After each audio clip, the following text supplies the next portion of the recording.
자, 여러분 오늘 본문에서 예수님의 모습을 이제 이 사건 전체에서 보시면 처음에 무리가 예수님을 통해서 하나님의 말씀을 들으러 이렇게 되게 많이 나왔거든요. 근데 그 무리를 계속 예수님은 이제 상대하고 계십니다. 내가 오늘 베드로를 좀 봐야 되니까 너희들 좀 저리 가 이렇게 말씀하지 않으시고 무리를 계속해서 상대하고 계십니다.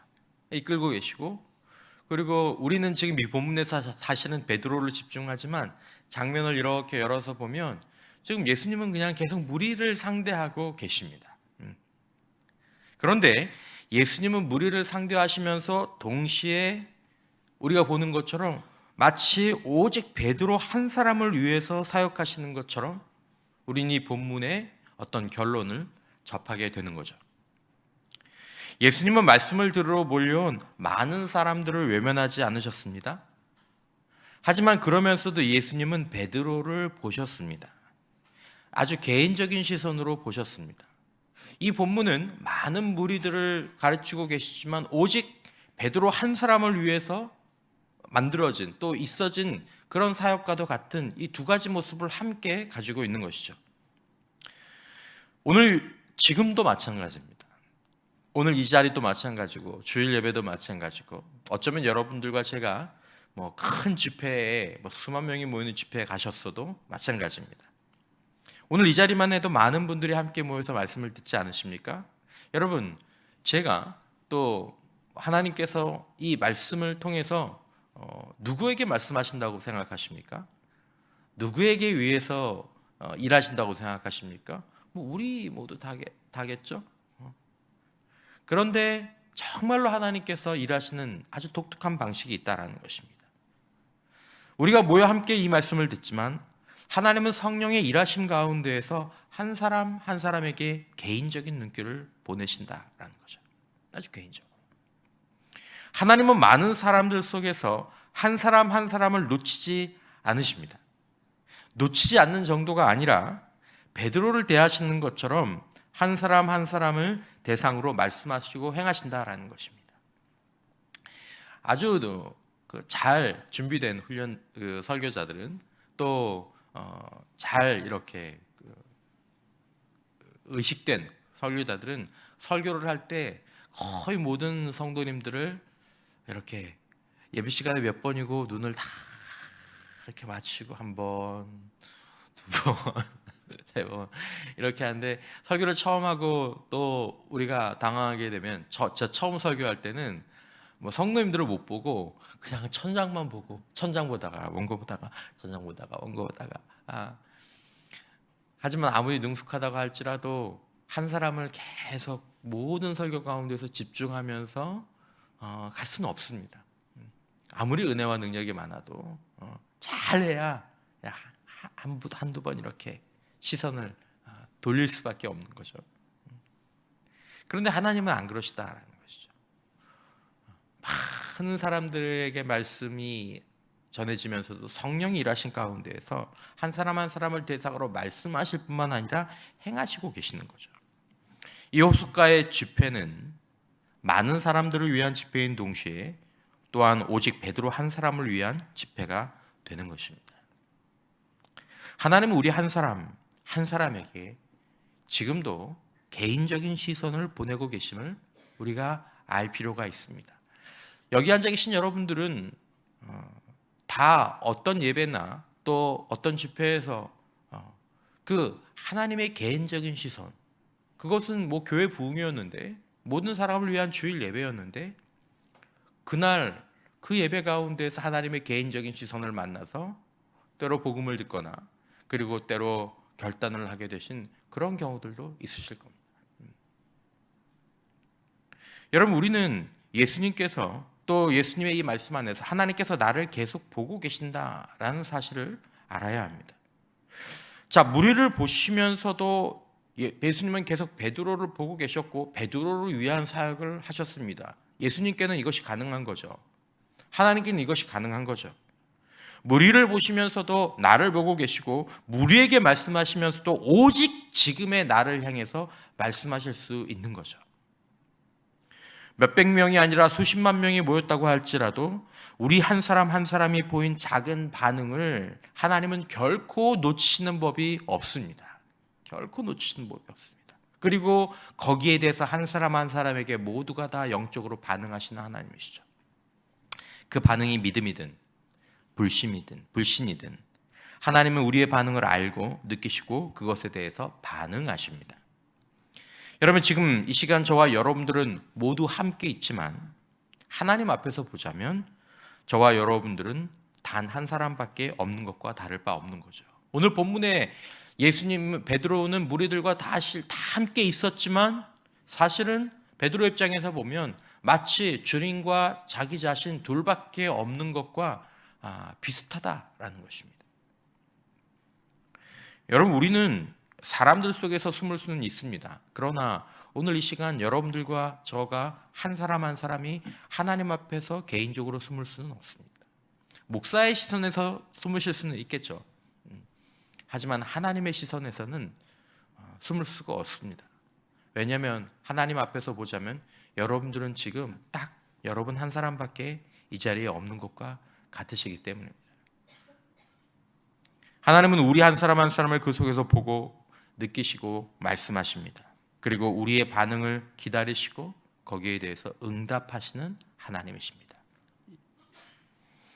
예수님께서 한 마을에 들어가셨을 때 그 마을에 12년 동안 계속 피가 흐르는 병에 걸린 여인이 있었습니다. 많은 사람들이 예수님을 환호하면서 예수님을 밀치고 당기고 하는 가운데 이 여인은 조용히 예수님의 옷자락에 손을 댑니다. 모르시겠지. 어떻게 알겠습니까?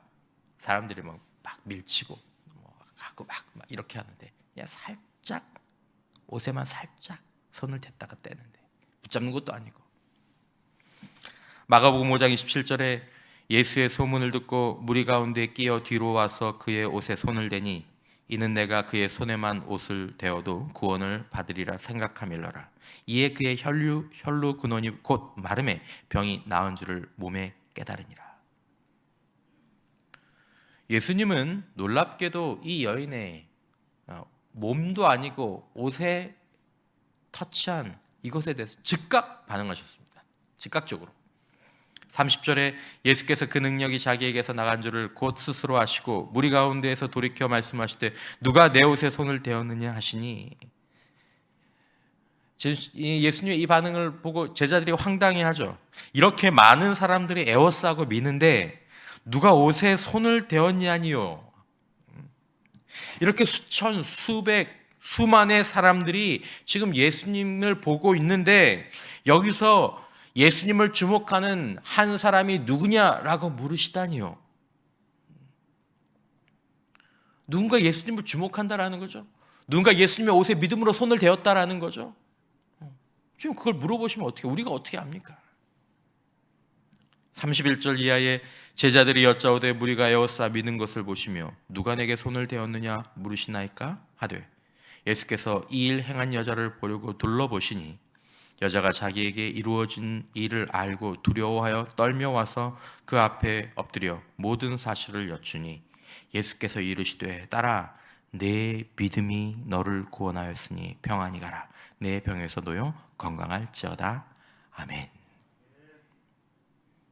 내 믿음, 내 시선, 내 반응, 어쩌면 수십만 가운데에서 내가 있더라도 나는 그것에 대해서 느낀다라는 것이죠. 그리고 거기에 대한 반응을 내가 할 것이다 라는 것이죠. 예수님은 우리를 개인적으로 대하십니다. 우리를 개인적으로. 오늘 본문 가운데 예수께서는 베드로를 개인적으로 대하셨습니다. 베드로 하나밖에 없어서 개인적으로 대하신 것이 아닙니다. 이보다 더 많은 무리가 있었다고 할지라도 예수님은 베드로를 개인적으로 대하셨을 것입니다. 오늘 우리의 반응을 예수님은 느끼십니다. 우리의 시선이 있다면 느끼십니다. 우리의 믿음이 있다면 느끼십니다. 우리의 마음이 있다면 느끼십니다. 그것을 주님께 전달하는데 아무 장애가 되지 않습니다. 믿고 사모하며 나아가는 사람들은 내 믿음이 너를 구원하였다라는 확인을 받을 수 있습니다. 오늘도 예수님은 많은 사람들 속에서 우리들 한 사람 한 사람을 개인적으로 대하신다는 것을 여러분들과 제가 반드시 알아야 합니다. 예수님은 베드로가 있는 쪽으로 오셔서 이제 이 베드로의 배에 오르십니다. 이것은 그냥 생각나서 어쩌다가 된 것이 아니죠. 예수님은 아주 긍정적이고 선한 의도로 예수님의 모든 행동과 모든 말씀은 의도적이고 계획적입니다. 선한 의미에서의 계획적입니다.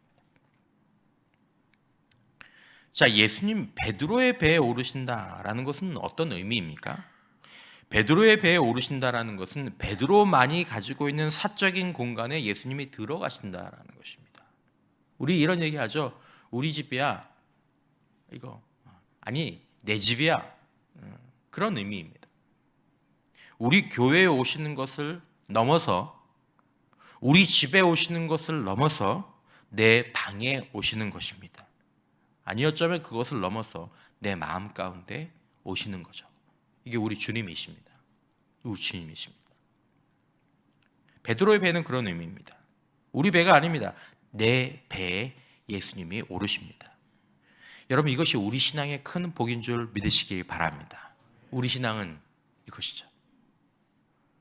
내 배에 오시는 주님, 내 마음에 오시는 주님. 하나님은 나를 아시고 나를 찾아오셔서 잠깐 나를 방문하고 가시는 것이 아니라 내 배에 오르셔서 나와 함께 하시는 것입니다. 마태복음 1장 23절 보라 처녀가 잉태하여 아들을 낳을 것이요 그의 이름은 임마누엘이라 하리라 하셨으니 이를 번역한즉 하나님이 우리와 함께 계시다 함이라. 하나님이 내 배에 함께 계시고 하나님이 내 안에 함께 계시고 하나님이 나의 사적 공간에서 나와 함께 계신다라는 것이죠. 베드로를 보시고 아시는 예수님은 베드로에게 come on 말씀하지 않으셨습니다. 나 보이지? 이 예수가 이 하나님이 보이지? come on. 그렇게 하지 않으시고 찾아오셔서 베드로의 배에 오르셨습니다. 예수님은 우리를 아시고 우리를 먼저 찾아오십니다. 그리고 우리의 배에 오르십니다. 그리고 우리와 함께 하십니다. 우리 신앙의 복입니다. 찾아오신 주님을 내 배에 모시고 내 마음에 모시고 함께 살아가는 것이 우리 기독교 신앙의 특권이고 복입니다. 올 한 해 이 복을 누리시는 은혜가 있기를 축원합니다. 늘 교회 안에 있으니까 우리는 이 신앙을 그냥 당연한 것으로 당연한 얘기로 생각하지만 이것은 놀라운 일입니다. 새로운 관점에서 보면. 그리고 이것은 모든 복과 능력의 출발점이 된다는 것을 기억할 필요가 있습니다. 베드로는 이 사건 안에서 어떤 변화의 과정을 겪고 난 다음에 깊은 데로 가서 그물을 내리는 사람이 되었습니다. 우리는 이 굉장히 도전적인 말씀, 깊은 데로 가서 그물을 내리라, 굉장히 강력한 말씀입니다. 뭔가 믿음의 사람들로 하여금 어떤 영적으로 흥분되게 하고 뭔가 결단하게 되는 그런 촉구하는 그런 굉장히 중요한 슬로건이 될 수 있는 말씀입니다. 그런데 여러분, 우리는 이 말씀 가운데 우리의 행동에만 집중할 가능성도 없지 않습니다. 우리의 행동, 그래 깊은 데로 가서 그물을 내리자. 그것이 뭐 나쁜 것은 아니지만 사실은 이 본문을 또 성경 전체를 전체적으로 보면 단순히 깊은 데로 가서 그물을 내리십시오. 여러분 깊은 데로 가서 그물을 내리십시오. 깊은 데로 가십시오. 이것은 나무의 뿌리는 무시하고 줄기만 보는 것입니다. 깊은 데로 가서 그물을 내리라는 이 이미지가 우리의 삶에 본문의 어떤 영적인 원리 그대로 실제로 우리들에게 적용되려면 그 전에 있었던 일들을 좀 더 살펴야 될 필요가 있다는 것이죠. 자, 무엇인가가 그 전에 베드로에게 영향을 주었습니다. 어떤 변화가 있었고 그 변화를 일으킨 요소가 있었습니다. 그래서 베드로가 주님의 말씀을 들을 수 있었고, 그리고 베드로가 깊은 데로 가서 그물을 내릴 수 있었습니다. 우리는 그 첫 번째로 예수님께서 보신 것을 볼 수 있습니다. 그리고 그 예수님은 베드로의 배에 오르십니다. 이것은 놀랍고 복된 일입니다. 하지만 이것은 끝이 아니고 그 일의 중간쯤 아니면 시작쯤에 해당되는 것이죠. 여러분들이 아시는 것처럼 본문에서 예수님은 베드로의 배에 오르신 다음에 육지에서 조금 떼기를 청하십니다. 배를 조금 떼어줄래? 네 옆에 있는 배에서 조금 떼어줄래? 지금 사람들 많이 있는데 배에서 육지에서 배를 좀 떼어줄래? 여러분, 이 장면은 신앙생활과 기독교 영성에서 아주 중요한 메시지를 전달하고 있는 장면입니다. 열매를 이렇게 잘 맺는 좋은 나무의 뿌리는 잘 보이지 않습니다. 제 옆에 있는 이 두 화분의 이 예쁜 이 꽃들, 또 이거 뭐 이름 알아는 값이 까먹었네. 보이는 것은 이것이지만 여러분, 여기에 밑에는 보이지 않는 뿌리가 있습니다. 뿌리가 없으면 줄기와 열매는 기대할 수 없는 것처럼 기독교 영성에는 잘 보이지 않는 뿌리 같은 영역이 있습니다. 이걸 꼭 알아야 합니다. 여러분, 저와 여러분들의 배에 예수님이 오르십니다. 이것이 기독교에 있어서 이 기독교 신앙의 출발점입니다. 이게 기독교 신앙입니다. 주님이 내 인생의 배에 오르시는 것, 주님이 내 마음에 들어오시는 것, 나와 함께 하시는 것, 이게 기독교 신앙입니다. 하나님은 우리 한 사람 한 사람을 개별적으로 찾아오십니다. 여러분, 우리는 신앙생활을 하면서 하나님이 우리를 개인적으로 찾아오셔서 우리 인생의 배에 오르신다는 것을 반드시 알아야 합니다. 내 마음의 문을 두드리신다는 것을, 나의 사적인 공간에 오신다는 것을. 때로 우리는 하나님께서 또 예수님께서 우리 배가 아니라 내 배에 예수님이 오르시고 내 배에 계신다는 것을 느끼지 못하시는 경우들도 있습니다. 정말 여러분 느끼십니까? 예수님께서 내 인생의 배에 오르신다. 예수님께서 내 안에 오셔서 나와 함께 하신다. 우리는 때로 이 사실을 잘 느끼지 못할 때가 있습니다. 그래, 예수님이 우리 배에 오시는 것 같기는 한데 나의 배도 오르시나? 예수님이 교회에 계신 것 같기는 한데 내 마음의 집에도 예수님이 계시나? 예배를 마치고 집으로 가면, 세상에서 있을 때 예수님은 정말 그때에도 내 배에 계신가? 우리 교회라는 배에 계신 건 아닌가? 정말 예수님은 내 배에 오르신 것일까? 여러분, 내 배에 예수님이 계시면 그것으로 충분한가? 예수님은 베드로의 배에 오셔서 한 가지를 요청하셨다고 말씀드렸습니다. 육지에서 배를 좀 떼라는 것이죠. 호숫가에는 베드로의 배 말고도 그 옆에 다른 배가 있었습니다. 그리고 거기에는 많은 무리들도 있었습니다. 예수님이 베드로의 배에 오르시긴 했지만 사실 그 사실 하나만으로 예수님과 베드로 이 둘만의 자리가 저절로 마련되는 것은 아니었습니다. 바로 옆에 배에서 동료들이 이런저런 일들을 하고 있었고, 바로 옆에는 막 무리들이 예수님의 말씀을 듣기 위해서 웅성하고 있었습니다. 이렇게 생각해 보시면 조금 이해가 되실 수도 있습니다. 젊은 부부가 있습니다. 그런데 아내가 남편에게 요즘 둘만의 시간을 갖지 못했다고 뭔가를 요청하는 것이죠. 때로는 남편이 아내에게 요청할 수도 있겠습니다. 우리 둘만의 시간을 좀 가졌으면 좋겠어요. 여러분, 그래서 남편과 아내, 그 젊은 부부가 또 그 얘기를 들은 배우자가 아내를 데리고 또 남편과 함께 하루 종일 둘이 가서 극장에서 영화를 보고, 하루 종일 사람들이 있는 곳에서 산책을 하고, 하루 종일 백화점 가서 뭐 쇼핑을 하고 둘이 시간을 보냈다고 합시다. 근데 돌아왔더니 배우자가 얘기하는 거예요. 둘만 있고 싶었는데, 둘이 시간을 좀 갖자 그랬는데, 아니 당신 옆에 내가 있었잖아. 하루 종일 내가 당신하고 같이 있어줬잖아. 요청한 사람의 입장은 그런 얘기가 아니었죠. 둘이 있었다고 그것이 둘만의 시간이 되는 것은 아닙니다. 내가 주님과 있다고 해서 그것이 주님과 나만의 시간이 되는 것이 아닙니다. 둘만 있어야 둘만의 시간이 되는 거죠. 여러분, 우리가 올 한 해 살아가면서 말씀에 의지하여 그물을 내려 고기를 잡는 그런 삶을 살고자 한다면, 이것은 어떤 기독교 신앙의 어떤 한 단계를, 한 모습을 이미지로 전환된 모습이지만, 그러려면 우리는 반드시 우리 배에 오르신 예수님을 모시고 육지에서 배를 조금 떼어야 합니다. 육지에서. 우리 배에 오르신 예수님은 우리에게, 우리의 일상, 많은 사람들에게서 조금 떼어 예수님과 나만이 있는 시간과 공간을 만들라고 우리에게 요청하십니다. 여러분, 우리는 내 배에 예수님을 모시고 있으면서 동시에 다른 배에 붙어 있곤 합니다. 예수님을 모시고 있긴 하지만 항상 사람들 속에 있습니다. 항상 일 속에 있습니다. 예수님은 우리의 배에 오르시는 것으로 그치지 않으시고, 우리 곁에 있는 것으로 그치지 않으시고, 다른 배, 다른 사람, 우리의 일상이 있는 우리의 육지, 많은 일과 사람들에게서 조금 떼라고 말씀하십니다. 어쩌면 이건 참 고마운 일입니다. 주님이 우리와 둘만 있고 싶어 하십니다. 하나님이 우리와 단독으로 나는 너와 함께 있고 싶다라고 말씀하시는 것이죠. 나와 예수님만 있는 곳, 나와 예수님만 있는 시간을 만들라고 하십니다.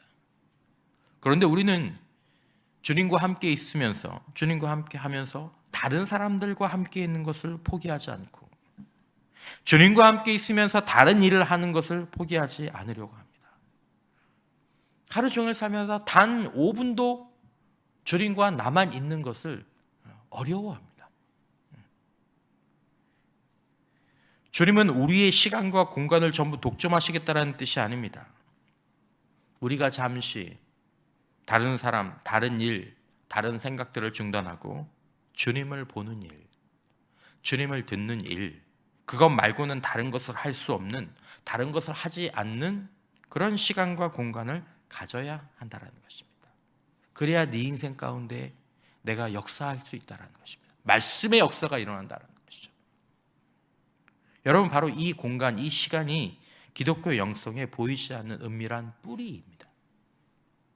봉사하는 일들도 귀하고 사역을 준비하고 열심히 사역하는 일도 필요합니다.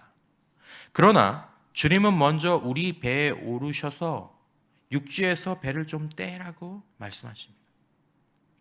그래야 우리가 정말 잘 살고, 그래야 우리가 정말 사람들을 사랑하고 사역을 훌륭하게 끝까지 감당할 수 있기 때문입니다. 아니, 그런 일들을 위해서라고 얘기하기 이전에, 그런 일들을 위해서가 아니라 우리 신앙은 주님과 우리 사이의 사랑, 그것이 최종 목적이기 때문에 주님은 우리 인생의 배에 오르셔서 육지에서 배를 좀 떼라고 말씀하십니다. 우리가 예수 믿는 목적이 무엇입니까? 우리가 하나님을 아버지라고 부르는 목적이 무엇입니까? 내 주님과 함께 영원히 함께 살기 원한 것 아닙니까? 그것이 목적 아니었습니까? 돈 벌려고, 건강하려고, 사역에 성공하려고 우리가 주님을 내 마음의 집에 모신 것입니까? 주님이 그걸 원하십니까? 그걸 조건으로 붙이십니까? 너 사역에 성공하기 원해? 너 돈 벌기 원해? 너 가정 잘 되기를 원해? 한평생 살면서 그래도 승리하기를 원해? 그러면 나를 내 인생의 배에 모셔. 예수님께서 그 말씀을 하시는 게 아닙니다. 너는 나와 함께 영원히 함께 하기 전에는 내 인생에서 결코 완전한 행복을 누릴 수 없다. 전도서의 말씀처럼 바람을 잡으려는 헛된 시도를 그만두고 너는 나를 바라보고 나와 함께 있고 나를 너의 모든 것으로 삼으면 그때서야 너에게 주님 행복합니다. 주님 평안합니다. 주님 사랑합니다. 그렇게 얘기할 수 있고 다른 이들을 사랑할 수 있게 된다는 것이죠. 어떤 경우에 우리는 말합니다. 예수님, 내가 육지에 배를 안 떼도, 백주에서 배를 안 떼어도 내 주님 봐요. 내 주님 생각해요. 내 안에 계신 주님. 내가 일하면서 주님 생각해요. 회사나 학교를 오고 가다가 그럼 차 안에서 주님 생각해요. 운동하다가 내 주님 생각해요. 귀에 이어폰 꽂고 내 주님 생각하면서 걸어요. 설교 준비하면서 내가 주님 생각해요. 등등. 제가 주님께 주목하고 귀 기울일 수 있어요. 너무 염려하지 마세요. 라고 말씀하십니다. 근데 그것은 정말 귀한 과정이지만 사실 그것은 예수님께 불가능한 것이었습니다. 예수님께도 그것이 불가능한 것이었습니다. 육지에서 배를 떼지 않고도 주님과 함께 있는 일, 예수님께서 육지에서 배를 떼지 않고도 사랑하시는 아버지와 함께 있는 일, 교제하는 일, 그건 예수님께도 불가능한 일이었습니다. 예수님은 마음속에 늘 성령으로 하나님 아버지와 함께 계셨습니다. 예수님은 늘 성령 안에서 하나님 아버지와 함께 계셨습니다. 사람들 속에 있어도 아무리 급작스럽고 큰 일이 있어도 예수님은 하나님 아버지께 분명히 몰입하실 수 있으셨을 것입니다. 그러나 그럼에도 불구하고 예수님은 정기적으로 규칙적으로 이전 성경에 보면 습관을 따라서 아버지를 모신 배를 육지에서 떼어 놓으셨습니다. 마가복음 1장 35절 새벽 아직도 밝기 전에 예수께서 일어나 나가 한적한 곳으로 가사 거기서 기도하시더니, 누가복음 5장 16절 예수는 물러가사 한적한 곳에서 기도하시니라. 어떤 본문에는 기도라는 말이 빠져 있고 그냥 한적한 곳으로 가셨다. 그 말은 사실은 기도하셨다라는 얘기입니다. 아니, 조금 더 사실적으로 보자면 기도라고 표현되어 있지만 예수님은 육지에서 배를 좀 떼어 하나님 아버지와 함께 계시는 시간을 가지셨다라는 말입니다. 이것이 바로 예수님의 일상이 힘이 있었던 이유였습니다. 모든 일을 사랑으로 행하시고 또 일로 하나님과의 사랑을 대체하지 않으실 수 있는 힘. 우리가 주님의 사역을 하다가 주님을 놓치는 일이 없는, 하나님의 일을 하다가 하나님을 잃어버리는 일이 없으시게 될 수 있었던 그 이유, 바로 예수님의 힘이 여기서 나온 것이죠. 아버지를 모시고 육지에서 배를 뗀 시간이 우리에게 필요하다는 것을 보여주길 원하셨습니다. 예수님께도 그러셨다면 하물며 우리에게는 이런 시간이 얼마나 더 필요하겠느냐라는 것이죠. 예수님은 정기적으로 규칙적으로 육지에서 배를 떼셨습니다. 그리고 거기에 더하여 그건 기본으로 깔고 필요할 때마다 아버지와 함께 있기 위해 한적한 곳, 아침의 호숫가, 한밤의 동산을 찾아가셨습니다. 육지에서 배를 떼어서 주님과 함께 있는 시간을 잃어버리면 나무의 뿌리가 약해지고 썩어지는 것과 같은 결과가 인생과 신앙에서 찾아옵니다. 약해집니다. 변질됩니다. 열매가 적어지고 질이 떨어지고 사라집니다. 그 시간이 없어도 설교 준비하고 설교할 수 있습니다. 그 시간이 없어도 교회를 할 수 있습니다. 봉사할 수 있습니다. 심지어 내 몸을 불사르게 내어줄 수도 있습니다. 그러나 아무것도 아닙니다. 아무것도. 그건 본질적으로 자기를 위한 시간이지 주님과 주님의 사랑에서 나온 시간이 아니죠. 영적으로 보면 아주 질이 떨어지는 결과일 뿐입니다. 사람들에게는 귀하고 인정받고 칭찬받을 수 있을지 모르겠지만 하나님 앞에서는 영적으로 별 의미가 없는 것들이죠. 예수의 제자들에게, 그리스도인들에게 가장 중요한 시간입니다. 그 시간은 내 인생의 배에 오르신 주님을 모시고 육지에서 조금 배를 떼어 놓는 것입니다. 여러분, 저와 여러분들은 육지에서 배를 떼어 오직 주님과 나만 있는 시간을 매일 가지고 계십니까? 주님과 나만 있는 시간이에요. 거긴 TV가 없습니다. 핸드폰도 없습니다. 그 시간의 가장 중요한 요소는 바로 주님입니다. 기도 행위가 아닙니다. 가장 중요한 것은 주님입니다. 나를 아시고 나를 보시는 예수님이 그 시간에 계셔야 합니다. 그냥 그 시간만 갖는 것은 부족합니다. 다시 말씀드리지만 그냥 기도했어? 아니, 그 말로는 좀 부족합니다. 그 말이 많이 오염되어 있기 때문에, 많이 잘못되어 있기 때문입니다. 30분 내내 기도하면서 주님과 함께 있지 못하는 기도가 가능하기 때문입니다. 충격적인 일이지만 여러분, 그 시간의 중심은 예수님입니다. 예수님이 계신 시간이어야 합니다. 예수님이 중심이 되신 시간이어야 합니다. 하나님 아버지입니다. 예수님은 그 시간에 아버지를 바라보셨습니다. 아버지를 바라보셨습니다. 자신을 바라보시는, 아들을 사랑하시고 아시고 보시는 아버지와 교제하시는 시간을 가지셨습니다. 인생의 배를 조금 떼어 주님과 교제하는 시간, 여러분 이 시간을 가지고 있느냐라는 것이죠. 가져야 한다라는 거죠. 이 시간이 없다면 우리는 뿌리 없는 신앙과 삶을 살 수밖에 없습니다.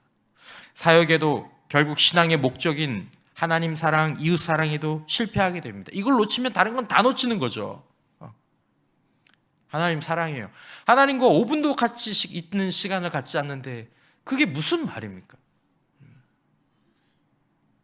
단순히 매일 기도하느냐, 매일 예배를 드려라, 이것과도 구분됩니다. 사랑하는 성도 여러분, 이 새해 우리 신앙의 아름답고 풍성한 열매를 위해서라도 정하고 실천해야 될 것은 매일 주님과 함께 있는 시간, 주님과 나만 있는 시간을 구별하는 것이 필요합니다. 여러분, 그 시간을 우리가 말하는 것처럼 단 10분부터라도 시작하십시오. 10분만이라도 단 10분부터 주님을 모시고 일상의 육지, 사람의 육지에서 배를 떼어, 어떤 미디어의 육지에서 배를 떼어 주님을 믿음으로 보고 말씀드리고 주님께만 귀 기울이는 그런 시간을 가져야 합니다. 왜냐하면 우리 주님이, 우리 하나님이 거기서 우리를 기다리고 계시기 때문이죠. 마태복음 6장 6절, 너는 기도할 때 내 골방에 들어가 문을 닫고 은밀한 중에 계신, 오늘 표현을 보자면 육지로부터 떼어진 곳에 계신 내 아버지께 기도하라. 육지로부터 떼어진 그곳에서 보시는 내 아버지께서 갚으시리라. 아버지는 은밀한 곳, 즉 일상의 육지, 사람의 육지, 사역의 육지에서 분리된 곳에 계신다고 예수님은 말씀하셨습니다. 아무도 없는 그곳에 하나님의 임재가 충만하다고 말씀하십니다. 주님을 보는 것 외에는 아무것도 하지 않는 그곳에, 거기서 기도할 때 역사하고 응답하신다고 말씀하셨습니다. 아무것도 없는 것 같아 보이는 그 시간, 그 장소, 오직 주님과 나만 있는 곳, 주님을 바라보고 귀를 기울이고 말씀드리는 것, 이것 외에는 다른 것을 할 수 없는 것, 주님이 계신 곳, 다른 것을 하지 않는 그런 장소와 시간을 하루 10분부터 시작해야 된다는 것입니다. 그래야 우리가 진정한 기독교의 영성을 갖추고 그 힘과 능력 안에서 인도함을 받고 변화되고 성장의 삶을 살아갈 수 있게 되고, 무언가 주님으로부터 메시지를 듣고 어디로 가야 될지, 무엇을 해야 될지를 깨닫는 것들이 나오기 시작하는 것이죠. 하나님은 우리를 먼저 보십니다. 다 아십니다. 그리고 우리 배에 오르셨습니다. 우리에게 말씀하십니다. 육지에서 배를 좀 떼어라. 어떻게 나와 함께 5분도 있지 않니? 나만을 위한 시간을 10분도 내지 않니? 너와 나만 좀 있자. 너와 나만. 이것은 우리 신앙의 생명이 새롭게 되고 채워지는 비밀과 생명의 시간입니다. 베드로의 이 놀라운 아침을 우리도 누리고자 한다면 반드시 우리는 우리 인생의 배를, 예수님을 믿음으로 모시고 육지에서 조금 떼어야 합니다. 우리를 아시고 우리를 보시는 하나님 아버지이십니다. 이미 우리를 오래전부터 보고 계셨던 분입니다. 하나님 아버지께서 말씀과 능력과 응답을 가지고 기다리고 계신 그 골방, 거기로 들어가서, 그 떼어진 공간으로 들어가서 일상을 향해서 열린 문을 닫아야 합니다. 주님을 모시고 육지에서 배를 떼어 오직 주님과 나만이 함께 있는 그 비밀과 생명의 시간이 올 한 해 시작되고 늘어나고 잘 유지될 수 있기를 바랍니다. 결단했으면 좋겠습니다. 오늘부터 시작하고 때로는 사람들과 서로 체크해 주십시오. 너 오늘 주님과 10분 있었어? 여보 있었어? 엄마 있었어? 이 신앙과 영성의 뿌리가 우리에게 내려지고 든든해지는 우리 교회 모든 성도들, 모든 가정이 되시기를 주님의 이름으로 간절히 축원합니다.